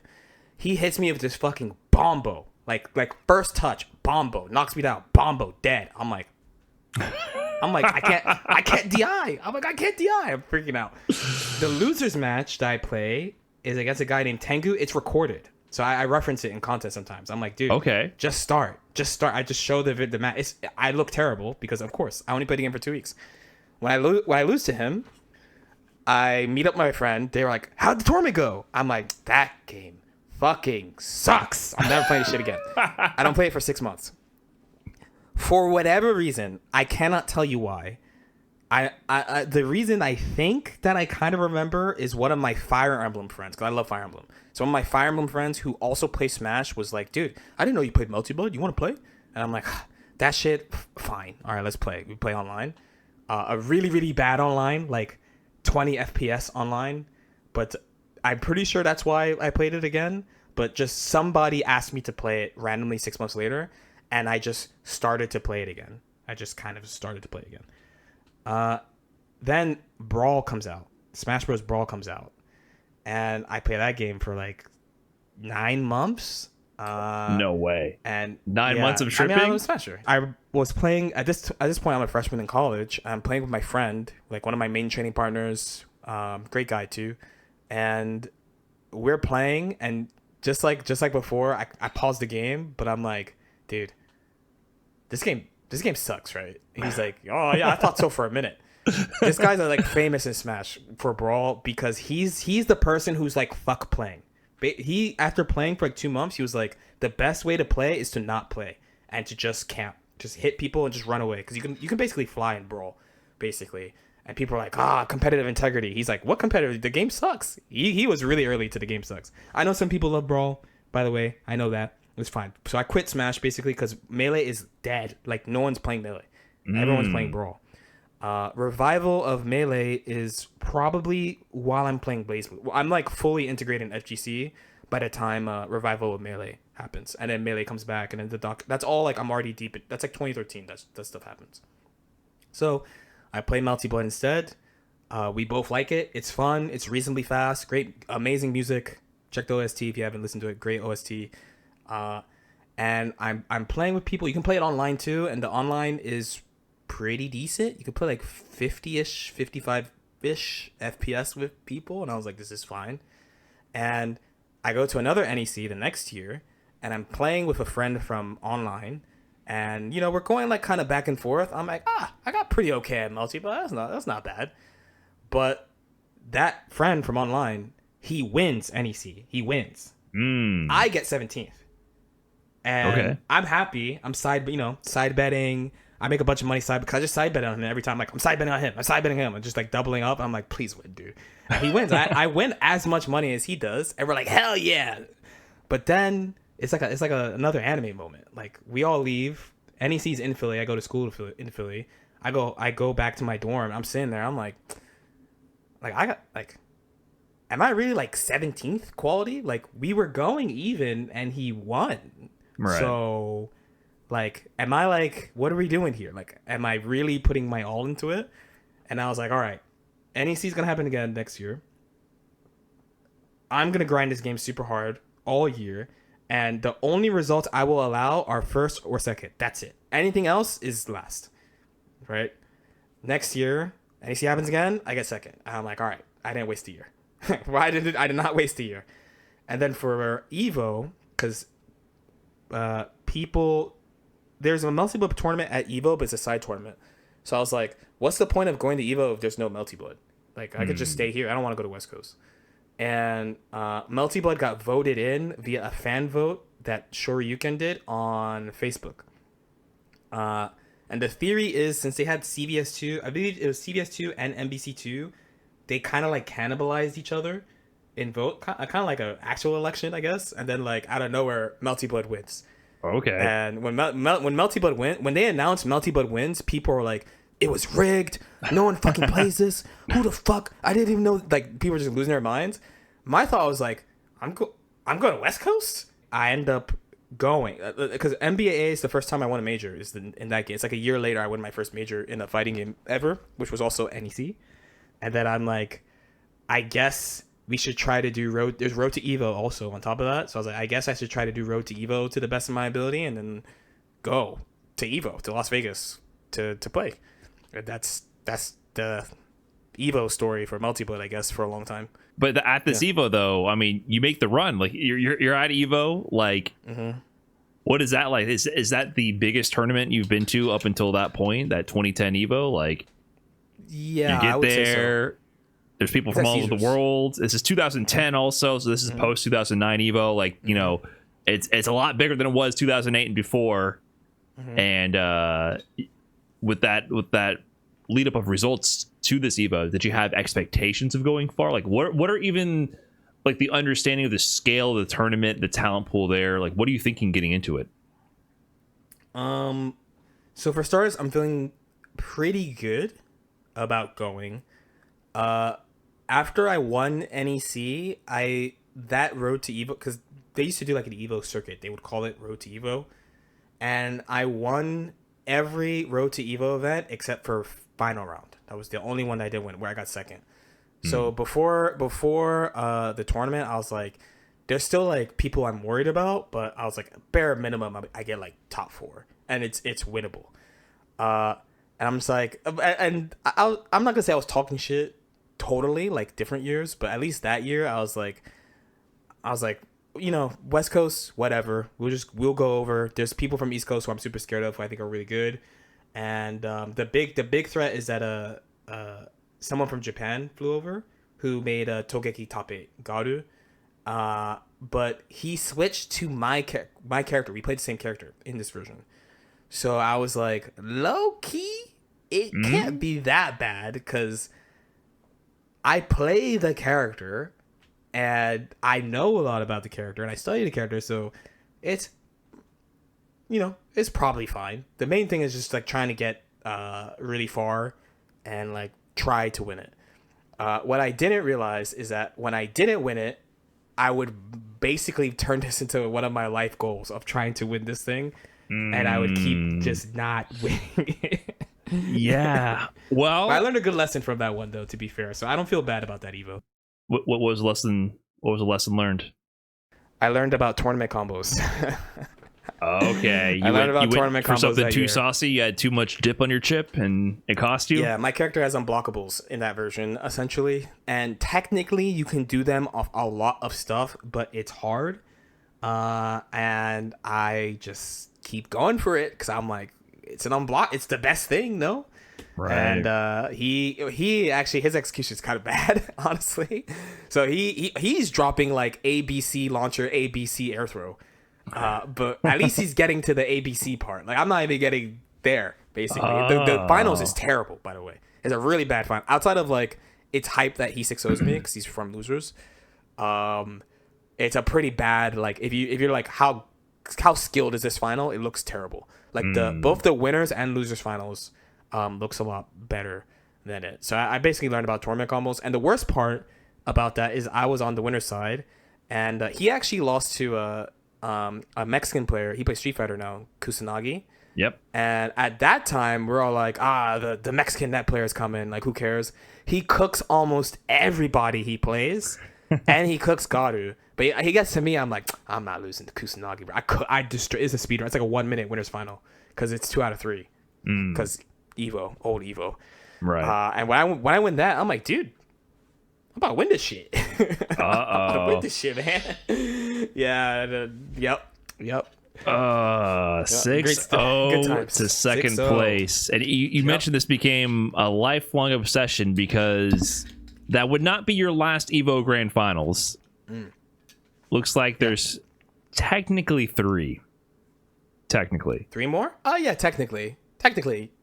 I guess if you're getting real technical, technically there's 4, but I don't count the side stuff that I want. Okay. Yeah. Next year, I don't count that. you're in the Grand Finals again. This Yes, time Blaze for Blaze Blue. Blaze Blue was a fire year. That was a fire year, honestly.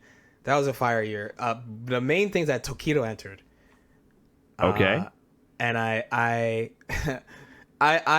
when I think about these stories, I think about how you can say focused, you can say airheaded. I think both are fine.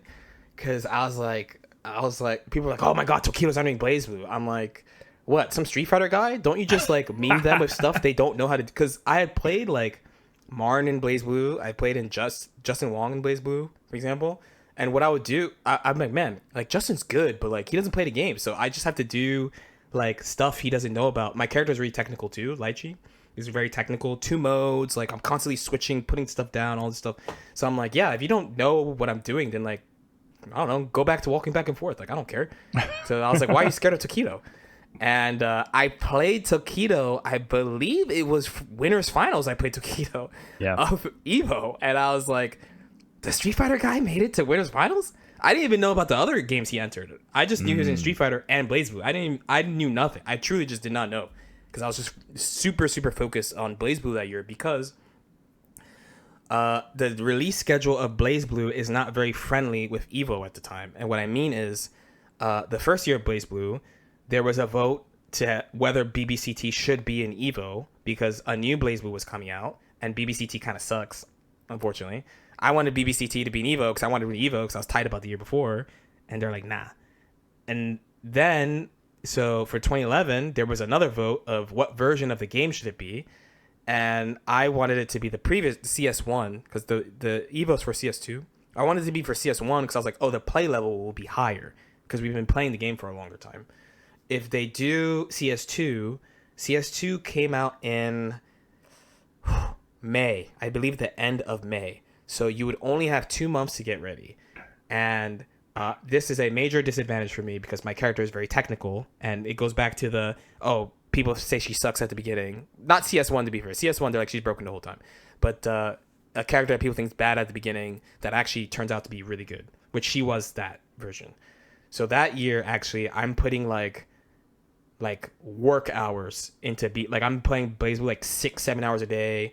There's a Japanese player, Guilty Gear player, who plays my character, who I was like, yo, I know for me it's like 4 a.m. Can I just chill in your lobby and like watch you play and like take notes and stuff? I worked really hard to improve as fast as possible for it because I was so mad that it was CS. Everyone else was happy because it's a new version. But I get it.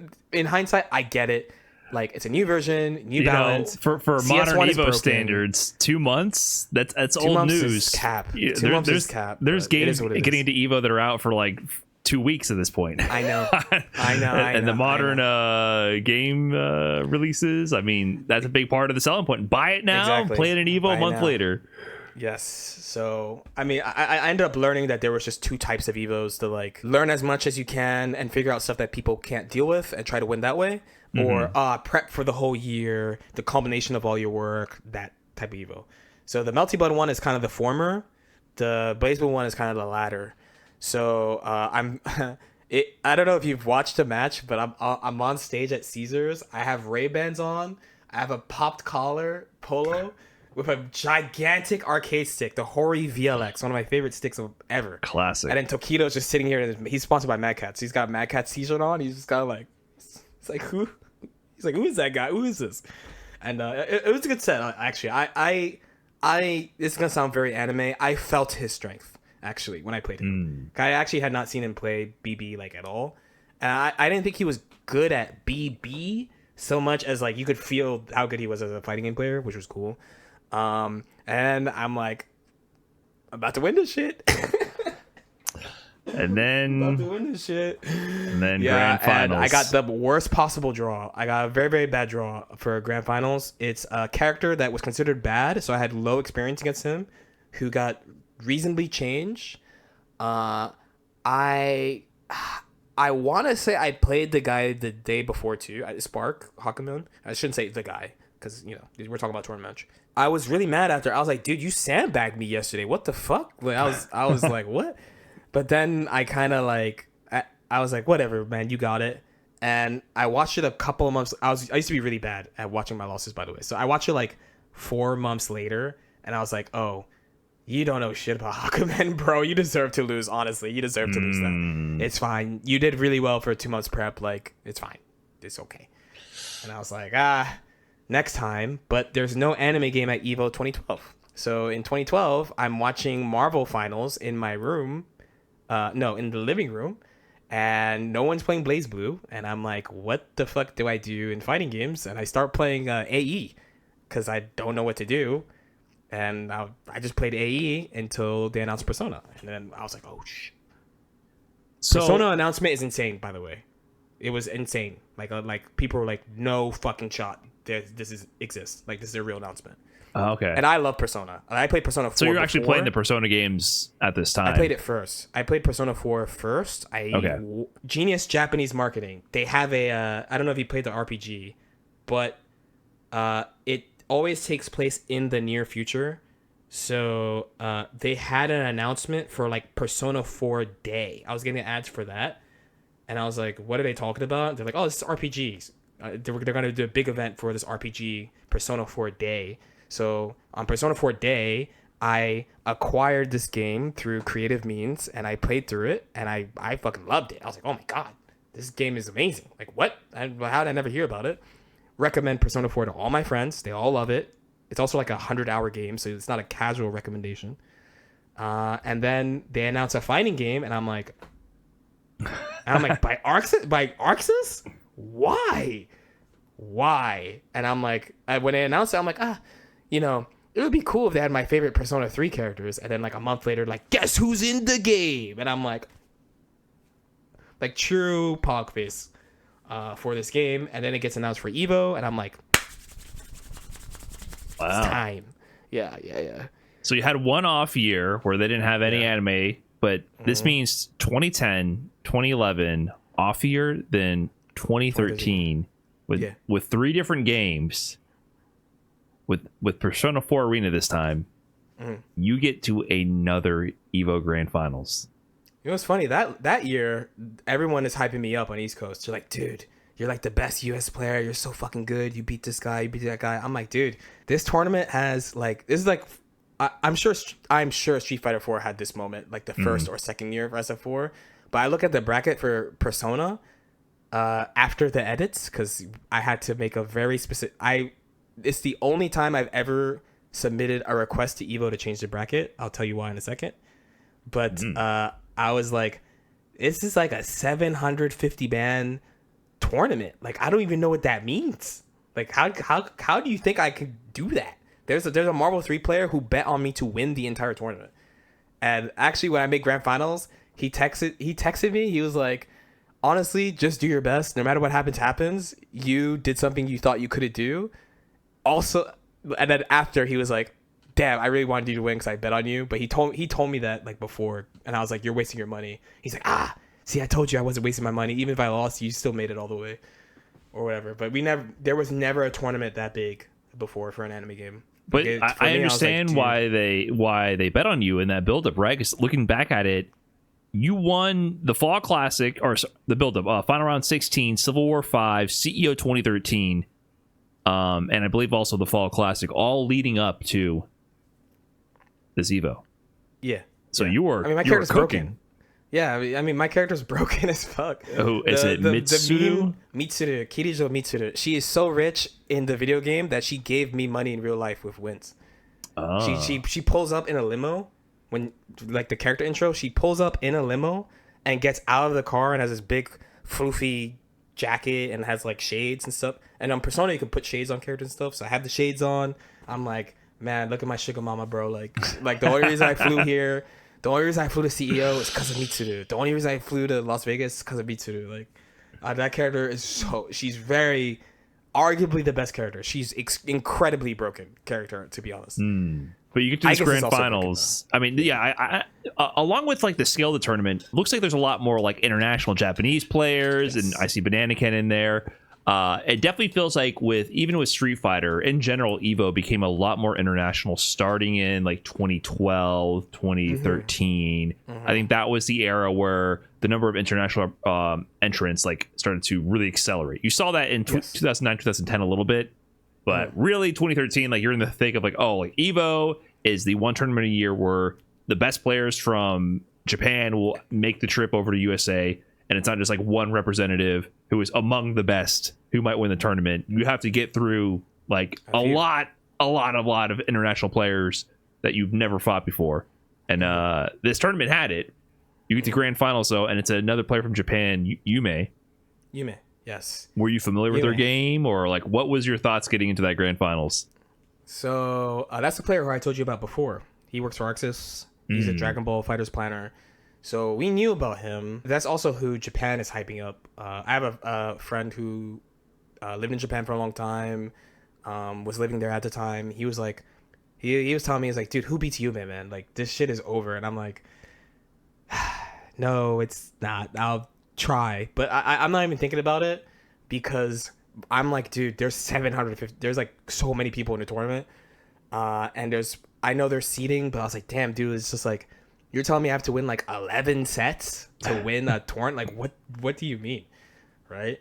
And that tournament in particular, honestly, it was quite a grind because the tournament you did not mention that I did not win was UFGT. Bananakin won that. So I actually spend a month only researching how to fight Bananakin, basically. A month of my life to figure out his character. Because he actually, he did the Arxis Classic. Everyone said his character sucked. And he saw potential in the character. And that character is incredibly bullshit. Like very, very, very, very bullshit character. And really hard to play against in tournament. And has unique strengths against my character that are weaknesses against the other top tiers. She's uniquely good against Mitsuru too, which is painful. But I managed to win CEO over him, and so there was kind of like this they're 1-1, and we play in losers finals that year. The other thing about that Evo is I was seeded to play Yume round 1 because Evo people didn't know anime players, so they're just right. He registered really late, and I was like, dude, it wasn't just me. Basically, all the US players were like, I didn't say this, but the other US players said it. They're like, this is a high chance that this is the final of the tournament and it's winners round 1. And they're like, huh? And so they move him, and then it was the finals of the tournament. It was Miyume. And in winners finals was also Miyume. But in grand finals, I was like, dude, I can't hit him. My combos don't lead to anything. He doesn't give a fuck about getting air versus aired. If I block, I get 50-50'd. Igus does like 40% off every hit. What the fuck do I do? What do I do? And it's not like I could play him before the tournament that much, which was what I would do normally to prep against Japanese players. I would just play them before and be like, all right, this is what they do. And like, okay, it's weird, but there's countermeasures and stuff. Igus takes a little bit more. So I tried to get ready in advance, like starting from April. I was like, I'm going to practice against Igus a lot. But I mean, like, no one was as good as he was with Igus. So, yeah, not to bring up painful statistics or anything, but that means there's 3 Evo Grand Finals in a row. Yeah, 0 games won. With 0 games won. Yeah, across all bum of them. activity, bro. Yeah, I'm just not that good. I get it. I'm over it now. It's just history. It is what it is. Is that something you thought about? Like, is this like I was crying on stage in Persona year. I was in tears. I was like, God damn, how bad am I at this shit, bro? I was so and like the Persona year 2, there was a dude yelling at me, telling me to forfeit in losers finals because it was gonna be a waste, and I was like, oh my god, bro. So actually, after the Persona Evo, I was gonna quit because I was like, I don't think there's really a point because no one wants me to be here really. But I'm so obsessed with fighting games, I kept playing while being emo for a while, and then just after a while I was like, you know what, man, you just gotta like fight for yourself, basically, and just keep at it. If you like it, just keep at it. So I just ended up doing that. Yeah, I mean, that's tough. I can imagine that becoming like very Persona thought.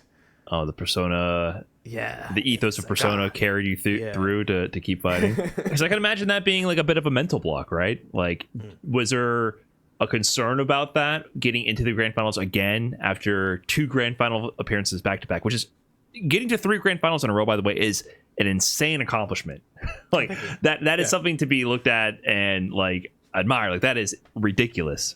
But I can imagine being in your position, of course, and you want the dub. You want to be the champion, of course. Like, that's what every competitor is aiming for. So was that was a concern for you getting into that grand finals for the 3rd time in a row? So I actually was not thinking about it that negatively. That wasn't my thought because I actually like played the people who beat me in Evo before in grand finals, and I like ran it back on them. So like I wasn't going in and being like, it's not possible. I just need to have like the right plan or mindset or something. But my big concern to Persona year was I had a bad mental around like the community, basically, because again, I live basically in the middle of nowhere, right, in the Northeast, and I kind of started thinking, I'm like, damn, I'm traveling alone, and then like some tournaments I'm getting booed and stuff, and like I'm getting, and like I know it's all in like good fun and like heckling and stuff, but like in Persona, it felt like it was getting kind of bad, and I was just like, damn, like what's the point? Kinda, even though like I like the games, but like it feels bad to go alone somewhere and compete and just have people just like shitting on you nonstop. So I was, and in that top 8 especially, like the whole, like I think this was actually the year or close to, maybe it's like one of the first chinks of if you're like an anime player, especially at that time, you really like look up to Japanese players, right? And I think that year was like when people are telling me to forfeit and shit. That's like the first year where like that chink of like idolism is starting to fall.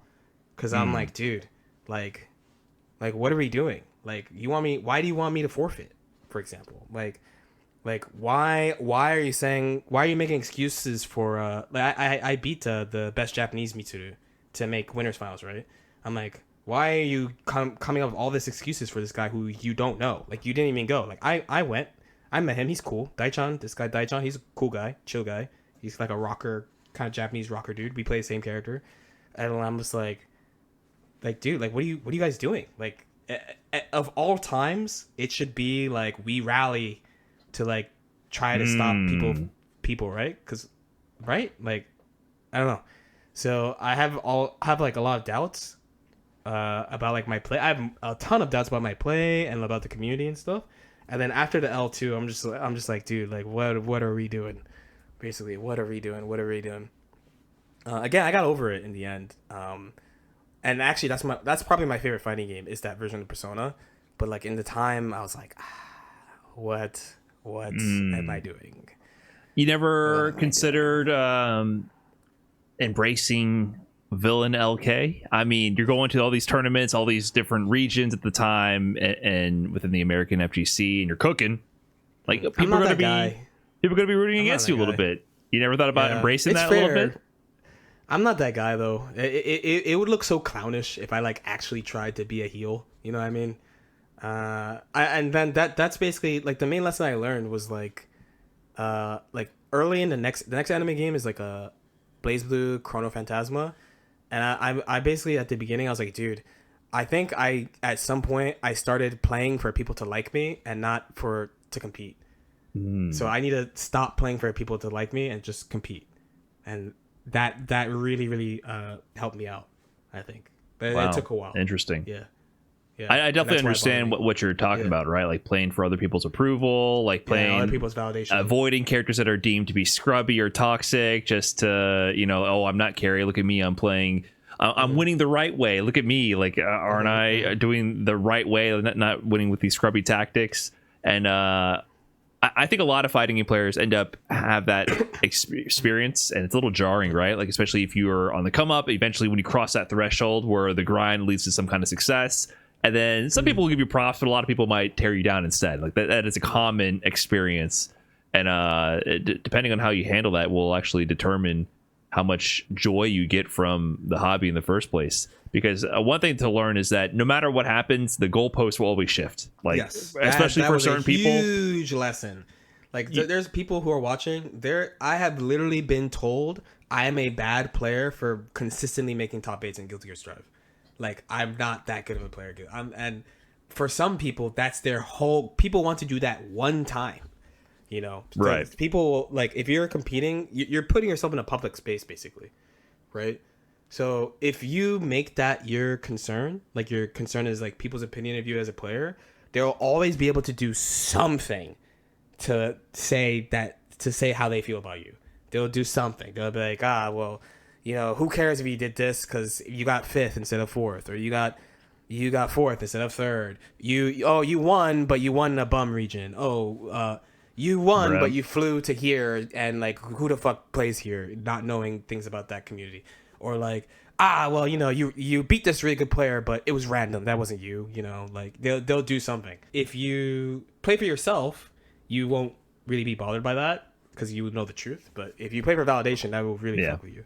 Yeah, and it never ends. Like, it literally never, no matter how high up the food chain you go, it never ends. I mean, you can win Evo, you can win multiple Evos, There's people like MetaRD is like obviously the best Street Fighter 6 player in the world right now, and there's people who shit talk him all the time. You know what I mean? Like it never People ends. will find a way. People will find a way. Like the quote I always go back to is like people discredit your wins until you lose on their terms. Yeah. So that's like a good quote. Yeah, like it doesn't. It does, so I think that's a common thread. Like I've definitely felt that before in the past. You know, I started winning with Broken S Balrog, and you know, at first I was like, hey, I made a top 8. Whoa, I've been playing for a while now. That's cool. And then, you know, the feedback was, fuck you. And I'm like, wait, what? Like, I'm just playing the video game, man. Like, what's going on here? So, like, that happens. So, I'm happy to see that you were able to shift your mindset and still keep competing all these years. And on top of that, you're not just competing, but you're competing in, you know, Guilty Gear Strive and, you know, what some people will look at as the modern version of Guilty Gear, right? They draw this distinction between Guilty Gear Strive and previous iterations, and it's a common theme with the FGC. You know, there's a lot of players who've been around for a long time. Games evolve, trends change. You've seen a lot of it at this point, and you consistently compete at a very high level across these different trends in these different games. And I wonder, what's your mentality around staying and a healthy mindset and playing the games for what they are, and how you feel about that? Because many people, you know, of our age, your age, right, at a certain point, like, they keep getting with the times, and then there's one final version of a fighting game, and that's like the pinnacle, and then that's it, and everything that comes out after that is not worthy of their time or scrubby and whatever. You know, they start falling off, and then it's all bullshit from here on out, right? I don't get that vibe from you, and I feel like that's part of your strength for your longevity and adaptability across all these different eras of the games you competed in. Have you ever thought about this approach, or have you noticed this trend yourself, and do you ever have to like catch yourself mentally? Like, I wonder how you stay positive, focused, and competitive across all these changes for so long. I will definitely say that I have had the what the fuck are these people doing with these games, man. I've definitely had that moment. I think it's inevitable, truthfully. If you go through stuff, so BB was early enough that, like, you know, oh my god, it's a new game. When Persona came out, I clearly remember like a month or two after Persona coming out, I was like, this game is easy, man. I fucking get it, man. This is my game. I get it. I get this game. And like 7 months later, I was like, dude, what was I thinking? I don't know shit about this. This game is hard as fuck. Like, what happened? You know, that's like the first step. In Dragon Ball, I will always give my props to Kizzy K, because Kizzy, if it wasn't for Kizzy, I would have quit Dragon Ball really early, like within 3 I was like, this game is so bad. It is such a bad game. I was like, what the fuck did they do? Nothing makes sense. I'm just losing my shit. And Kizzy was like, you know what? You only think that because you don't play Trunks like you said you would, because you like Trunks. Change your fucking future, man. You gotta play Trunks. And I was like, you're right. I play Trunks, love the game. And I'm like, ah. And then I was like, wait, the game sucks, but Trunks is in it. That's the actual, the game sucks, but Trunks is in it, so it's playable. And I remembered from like GG, because you know, Exert has like a good reputation for a fighting game, but like, I mean, I compete in it. Like, the game is fucking annoying as fuck to play, but Milia's in the game. I like Milia, and Milia makes the game fun and playable. So that got me through for a little bit.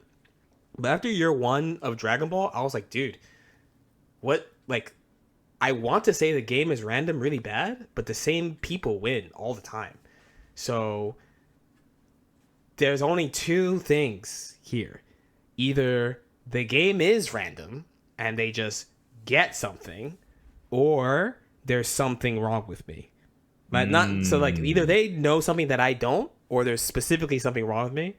And very, very early, I think around like month 3 or 4 of playing Melee, I made a rule to myself, a mean 15-year-old's rule, but I stuck with this rule for a really long time, of if I thought I was truly actually more skilled than somebody, I would generally ignore their opinion on something. And it actually helped me a lot for a long time. But in Dragon Ball, I was like, dude, yeah, I played Ginyu for a year, you know, I did this, I did that. Do I really have room to be so close-minded in a game where I feel like I'm not performing? So I spent Dragon Ball Season 2 basically opening the floodgates. I'm like, I'll ask anybody. I'll take all feedback. I'll take all criticism. I'll review everyone's thoughts. I'll ask people. I spent a whole year doing this until the end of the year, the season 2 finals in France. And in France, I was like, I was the problem. It was me. I was the problem. And my problem was I wanted to play Dragon Ball like it was not Dragon Ball. And that's why I was going so crazy. And the people who were winning all the time, they would just play. And each person had their own way. Either they would just play the meta, or there would be like a specific mechanic they're really good at using, or there would be a specific... I started identifying patterns with all the people who did the best. And Dragon Ball is like the first international anime game. So I don't know if they have this moment in Street Fighter, but for example, there's a player from Spain. His name's Shanks. And he plays Android 18 Adult Gohan SSJ Goku the entirety of the first 2 years of the game. And if you look at that team as a North American player, you're like, Android 18, like SSJ Goku at the beginning, especially at the beginning of the game where everyone's playing like SSJ Vegeta and Cell. Right. And by the middle of season 2, I was like, there's a lot here actually. And people are just kind of like browing him because we're team fighting game players from America. We know real team games because we know Marvel. And he has the team actually has a ton of stuff that's really good about it if you just look at it. Or there would be like, all right, what makes Sonic's team so good? Well, Sonic really one, they play Bardock really early. They're good at identifying things that are broken about characters incredibly quickly compared to other people. And then also the focus on like, if the knockdown is that annoying in the game, why not play the characters that just solve it for you rather than complain about it? Sonic was really early to that compared to other people. There's just a lot of examples I would note from people and also of all skill levels. Like the thing you mentioned about like this scrubby tactic that people don't respect. If it makes the game make more sense, then why not pick it? So like in the middle of season 2, I'm like GT Goku's really scrubby, blah, blah, blah. I switched to GT Goku. I'm like, dude, the game makes like 80 times more sense when you play him. Like, people can't just fly around. He has good combos. He does a lot of damage. He gets mix-ups off everything. He helps everybody. Like, is it okay? It's scrubby, fine. But like, if the game is scrubby, why not play some scrubby shit? Like, just embrace what the game is for what it is. And after that, I think that's like one of the last things I needed, because Strive actually, I kind of think Strive, this is probably gonna be a very controversial take. I think if you've played another Guilty Gear game, outside of you not liking your legacy character in Strive, which is pretty valid, your thought on how like the game plays is very telling on how you play Guilty Gear. So I feel like one of the reasons why I like the game is because I have such like a situations for situations approach that like it just makes a lot of sense to me, because I'm like, oh, I played Exerd like this. Like, the situations are different because the game is different, but like I played Exerd like this. It has like all these things that I'm used to. It's also why I think I started doing really well really early in the game, despite Milia being really weak when the game came out. It was because I had this approach from Exerd. But in Exerd, I think like a mid-tier tournament player, they like highbrow Strive because they're like, there's no movement. But from my perspective, I'm like, no, not there's no movement. Your movement sucks. The game lets you move this way, and you haven't really played someone good enough to be like, no, fuck you, you can't do that. Where Strive is kind of the opposite, where you have to be really good in Strive to move, because it's so easy to stop bad movement in Strive compared to Exerd. In Exerd, you can basically, like, I'm not going to say fly, because you can't, but if you're not, like, good at targeting movement, or if you don't play a specific character, Milia is very good at this, you can, like, chase people down in spots where they're not ready for and stuff, and that's, like, auto-filter. Like, auto-filter, you're not ready to play the real game.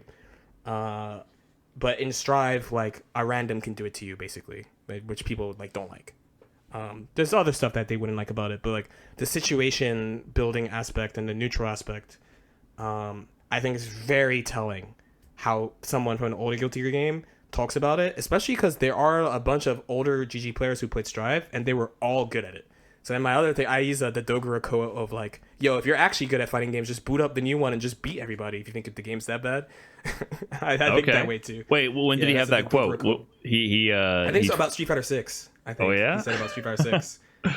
Interesting. I think so. And he's an OG player. He plays everything. Right. Yeah. Interesting. So it sounds like DBFZ was that formative experience where you started to have your old head moment. Yeah. For sure. You had to like break down the ego for a whole year and rewire it. So going into Strive, did you have that friction at first, or were you already just prepared for it going into it to play the game for what it is? Play the game. Whatever it's in front of you, play the game. Once they added Milia, because the original version of Strive did not have Milia, the original beta. So I'm like, I don't even have an opinion on this game, basically, until Milia is in it. Because that's the character, that's my longtime character. And when I played Milia for the first time, I'm like, like, she's basically what I do. Like, I do all the same shit. Like, some stuff is moved around, some stuff is rightfully nerfed. But I'm like, if they're changing the game in, like, these ways, like, I'm cool. I get it.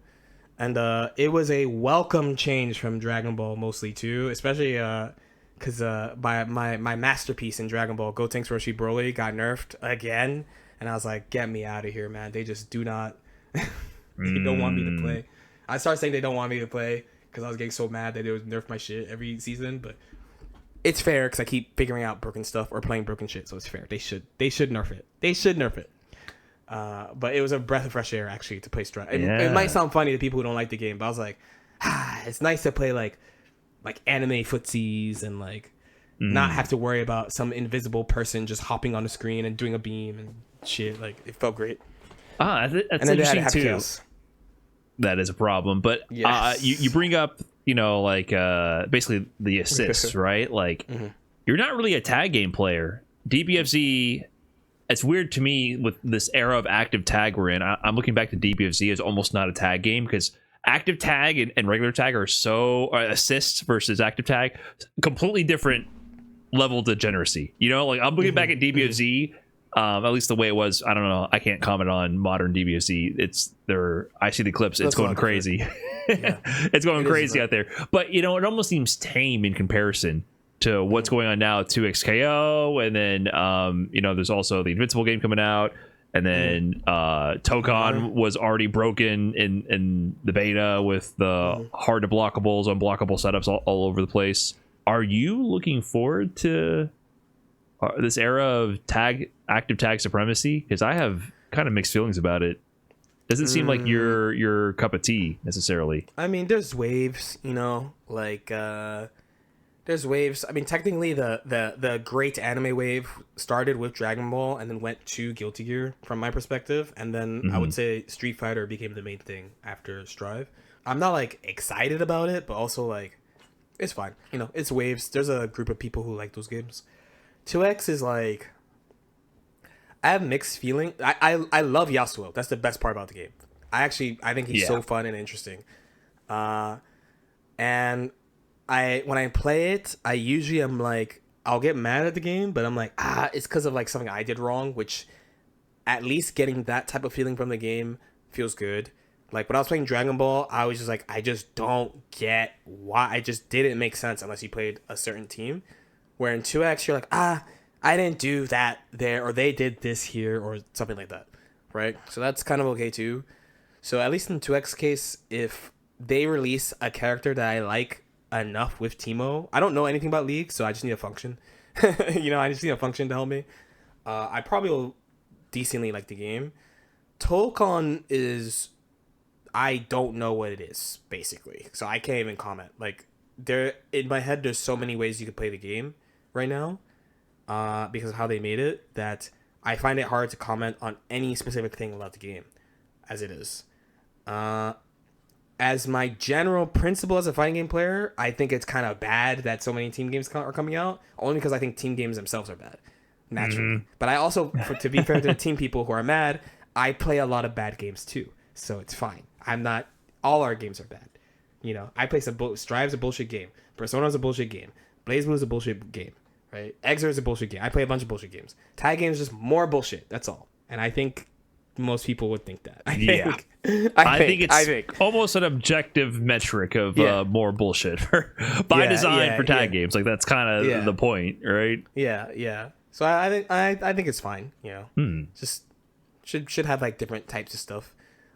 Plus, I think with tag fighters is a lot easier. So 2X can't really do this, but I think Tokon probably has the biggest advantage with it of like the crossover aspect, you know. Right. And people just like crossovers. So yeah, definitely. What can I say? Yeah. Well, it'll be interesting to see what's next. I mean, because you're still heavy into Strive. This next wave of games, it'll be interesting to see if you get into any of them. Since it's been a while since Lord Knight has like hopped to a new game. You know what I mean? I feel like Strive has been stable for a long time, but I'm curious about what's next for Lord Knight. Like, where do you see this going as a competitor? Any thoughts about the future coming up? Yeah. I guess a couple of things, because I this whole year I've been thinking about it because there's a lot of stuff coming out. I feel like there's it's branching paths again. I'm relatively certain they'll do AWT again next year because they announced the Strive 2.0 earlier this year, which seems to be like a Revelator type update. Like, it's a new game, like new balance, a couple new characters, maybe like a couple new mechanics or something. And I'm interested in that. Baiken is one of the most interesting characters I've ever played in a fighting game. She's fascinating, actually. I'm just blown away actually by this version of Baiken, how interesting she is as a character. So I would like to play her if I can, for longer. I want to play in 2X, but I feel like I don't know what their plans are, one, and I really am concerned with how often they're updating the game, balancing the game. I think that is a pretty big disadvantage for how I learn games, is how often they do it. Especially because in the team aspect, some of my best team stuff of course Dragon Ball is my main reference, but it's usually in the latter half of the season or something. Like after like half the season's over, I go, hey, wait, if this and this and this, does that not mean that? And then like something devilish spawns, right? So I don't feel like I have that opportunity. I'm not actually a raw games grinder. I'm actually like a split between like studying the game and playing the game. A pretty good amount. Baiken is like extra study because that's her. But most of the time, I would say maybe like a 70-30 split, depending on the game. 65-35, 70-30. Where I think 2X is like you gotta basically grind the game like 80-90% of the time, which I don't normally do. And I think it's the only way you can play the game competitively, the way they're balancing the game.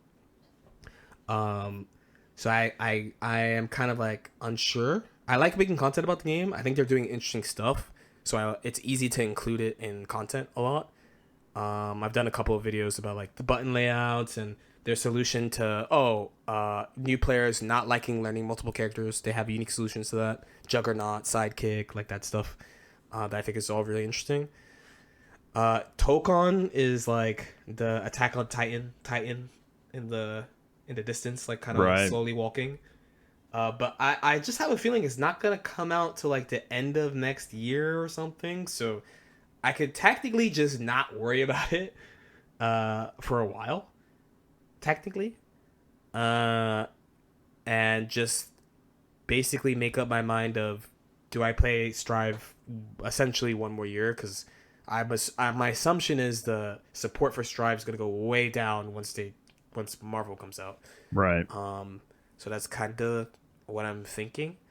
And then there's like the tiny little I don't know, like fairy or troll or something, where it's like, what if you play Art of Fighting 4? You know, like what if you play one of those? Like, get on the SNK gravy train. Yeah. What if you just do one of those? It's a legitimate thing to think about. 1.5 million's back at it for City of the Wolves. Yeah, a City of the Wolves. I think I missed that train, but also I'm not the person who's like all the new games suck. I knew they didn't make that game for me. I'm not like, oh man, like I love Strive. I think Strive's great. It's a fun game, really engaging. My character's cool and interesting. I love character discourse too. Like it just has all the shit that I like. Good music. I'm chilling. If I was like Street Fighter sucks, Tekken sucks, Strive sucks, I would definitely be on Fatal Fury because that's who they made it for. So I'm chilling on that. But like, this is the thing about 2X2, that like technically as a pro fighting game player, if they had like the path of what was happening with 2X more clear, I could make up my mind, because it's kind of important to get in a new game really early and learn a lot. But they're just like, oh, we're supporting these tournaments, which I feel like implies they're going to do something else. But I feel better if I just knew. Where, like, for example, I know AWT is happening next year, and I like the game, so I want to play in it. Or like with like Art of Fighting 4, it's gonna be there in the SNK World Championship probably, right? So like, why not try to get a big bag or a portion of a bag and take that money and just put it all in content, so I could do more stuff like run events or invitationals. I ran an invitational a couple years ago, but it was expensive and I needed a lot of help to run it. So like, oh, if I get like 4th in Art of Fighting, maybe I could use that money towards invitational or something like that. That little birdie, right, every once in a while is like, why don't you try just that and just like dial back Guilty Gear, just try to snipe, see how you do, lose to Goichi, take your fucking 30k, and then like use it on like content or something. You know what I mean? Yeah. So there's a couple of paths. The main thing is though, I would like to play Strive one more year, because there's a couple of stuff I still want to do competitively, and Baiken is kind of good. And if they don't screw up the balance and they understand their game, they should not nerf her. And then I'm chilling.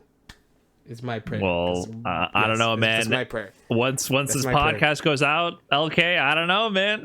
I don't know. Seems like you've been getting sniped for a long time. So it'd be like that. We'll see. I'm hoping you get your character, because I know how important that is personally as well, to have your character when they're fully developed and in their prime, and the game hits a good stride. I felt that with Oro for sure. I kind of wish I had an extra year with Oro or something, because there's still more to learn, more to delve into. So I'm hoping that you get that one more year. Don't have to go chasing any SNK funny money, and then we'll see about 2XKO, man. I mean, yeah, they're all over the place right now. But I personally would love to see one more year of Bike and LK. I want to see maybe a return to that grand finals. I don't know. One more? Yeah. One more for the chances. Road? There's technically 3 a year, so there's chances. There's Japan, that's true. There's Vegas, and they're doing France again, so it's like there's chances. So it's like try one more time, and then if you got it, you got it. If not, I tried. Right. So more games in the future. All right, LK, that was a great talk. Thanks for hopping on again to the podcast. Can you let the people know where they can find you? I mean, you've been doing big things on the YouTube channel. Share where you're at on the socials. Cool. So on YouTube it's at LoreKnightFGC. That's the main channel. That's general fighting games, Guilty Gear, 2X, just honestly whatever. Lots of scripted content if you guys like that though. That's why that's my stuff. That's what I like. And then there's LK Chronicles, which goes in waves, but I'm really focusing on it, which is the fighting game reaction channel about fighting games, and also waffling about stuff about fighting games. That you could go over there. That's my second channel, LK Chronicles. And then on Twitch, it's twitch.tv/LordKnight. I just started multi-streaming like yesterday. So if you don't like Amazon, you can watch the stream on YouTube. And I'm actually doing a unique challenge for Strive. That's actually the reason why I'm not playing 2X. Is I'm doing all characters to Vanquisher, which is the essentially the equivalent to Master Rank in Street Fighter.